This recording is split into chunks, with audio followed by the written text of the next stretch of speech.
Yeah, not really.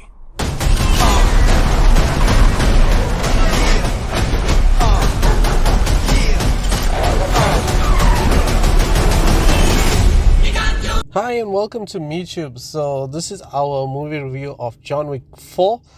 I know I'm a little bit late on this one. I missed it at the cinema, so there was a 4K copy and I managed to watch it, and I should have watched it in the cinema. This movie is, well, expectations is basically John Wick. You know what you're getting. You're getting action, you're getting Keanu, who's one of my favorite action heroes and stars from Speed days right till Matrix, so your expectations is high with it, and John Wick hasn't disappointed.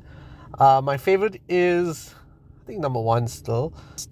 So the story wise is basically, again, these movies play out typically like your Xbox games, and this one more than the others. I actually watched it from a different point of view, and this plays out so much like a game. There's like cutscenes, the villains are like bosses and mini bosses you get in games. John Wick himself, his lines are basically from like a Hitman cutscene. You could just see the gear. There's Easter eggs where you need to pick up stuff.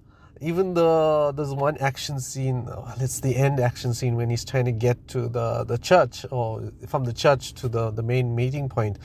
And basically it plays out so much like a game where you're going into different areas and you reach a checkpoint. It's really good, the action, the way it's done. Of course it is lacking that little bit of story, especially in the middle. I guess if you're into a movie and just watching it for a story, John Wick's not for you. This is typically action. The gung fu, as we call it, is brilliant. The cast around him, as always, Lawrence Fishburne is a good actor. I don't know why they didn't bring this into Matrix. The supporting cast in this movie is brilliant. The two highlights for me is, firstly, is Donnie Yen. He's playing a blind person here. So basically, they copied and pasted the Rogue One character and put him in this movie. He does use his own method of the Force here, and he fights off all the baddies. He does well. It's nice to, hopefully, if we get a John Wick 5, we see him progress through the movie. So the one talking point we have to discuss, John Wick, is he dead or not? Everyone's asking me this, and my theory is he's not dead because the whole deal was that he gets freed.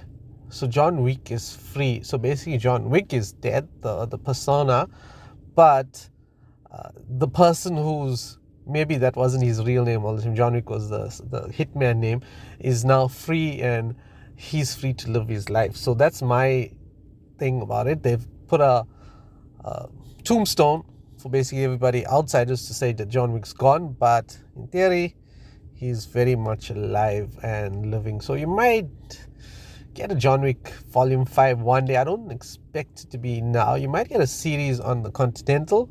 I think that's where people like to see. There's lots of different hitmen. My rating for this movie, it's going to be really difficult. I'm going to give this 7.5 out of 10. I would have given it an 8, but I just felt the story was a little bit disappointing. It's just the action for me is really good. That's why it's up at 7.5. It's entertaining.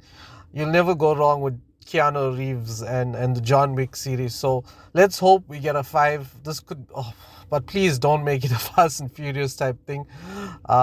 We'll be getting John Wick X one day, but stay tuned for our channel for more reviews, and please subscribe as well.